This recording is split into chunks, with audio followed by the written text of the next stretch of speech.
জাতীয় নাগরিক পার্টি এনসিপির দক্ষিণাঞ্চলের মুখ্য সংগঠক হাসনাত আব্দুল্লাহ বলেছেন, ত্রয়োদশ জাতীয় সংসদ নির্বাচন ও গণভোটকে কেন্দ্র করে প্রশাসনের আচরণ একপাক্ষিক হলে নির্বাচনের কোনো প্রয়োজন নেই। সোমবার সকালে শহীদ শরীফ ওসমান হাদির কবর জিয়ারত শেষে আজাদির যাত্রার প্রাক্কালে সাংবাদিকদের এসব কথা বলেন।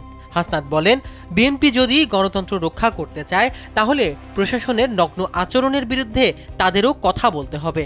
এ সময় দলটির মুখ্য সমন্বয়ক নাসির উদ্দিন পাটোয়ারি বলেন, প্রশাসন বিএনপির দিকে হেলে পড়েছে। আজও ওসমান হাদির খুনিদের ট্রেস করতে পারেনি সরকার। এখন যে কোনো ব্র্যান্ডের পুরাতন এসি বদলে নতুন ওয়ালটন এসিতে উপভোগ করুন 25% ছাড়। হাদির আজাদির লড়াই আজ থেকে আমরা শুরু করলাম। 11 দলীয় জোট আজাদির জোট হয়ে কাজ করবে। আমরা গোলামির রাজনীতি করব না। তিনি আরো বলেন, শাহবাগ রমনা এলাকাগুলোকে আজাদির এলাকা হিসেবে ঘোষণা করলাম। এই এলাকায় কোনো সন্ত্রাসী চাঁদাবাজি গ্রাহ্য করা হবে না।